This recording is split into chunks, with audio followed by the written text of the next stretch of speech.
In 1964, a young man from a big city came to a small state.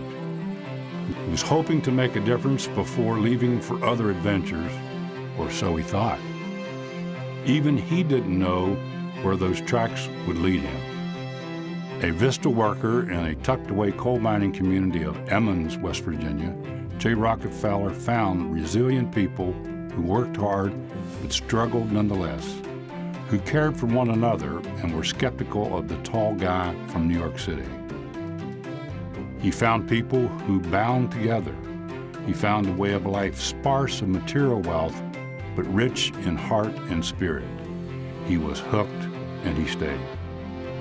Together with the people of Emmons, whose respect was hard-earned, he made a difference, whether it was lobbying the school board for a bus stop, building a community center or a baseball field, or just driving folks to the nearest health clinic. He'll tell you that those early moments set his moral compass and defined his life's goals and work. After 2 years in Emmons, and with soon-to-be bride Sharon Percy by his side, Jay was elected to the West Virginia House of Delegates. He and Sharon were married in 1967, and a year later, West Virginians chose him to serve as their Secretary of State. He went on to be the president of West Virginia Wesleyan College and was then elected in 2 consecutive terms as West Virginia's governor. As the governor's mansion filled with tricycles, tiny shoes, and laughter, Jay set about fighting for the people of West Virginia, for steel workers, for coal miners, for new kinds of tourism and lasting economic development, for working West Virginians, children, and families. Providing jobs and tax revenues and a strong growth industry.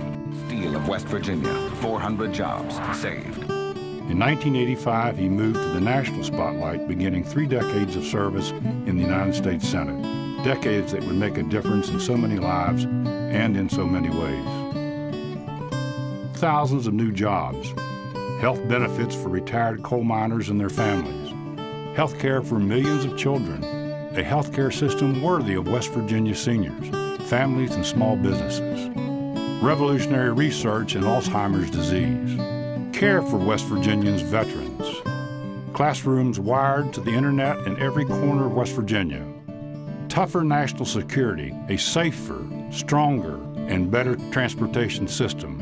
It is a lifetime of work that means something for real people, work that has given a voice to the voiceless, and West Virginians are profoundly grateful.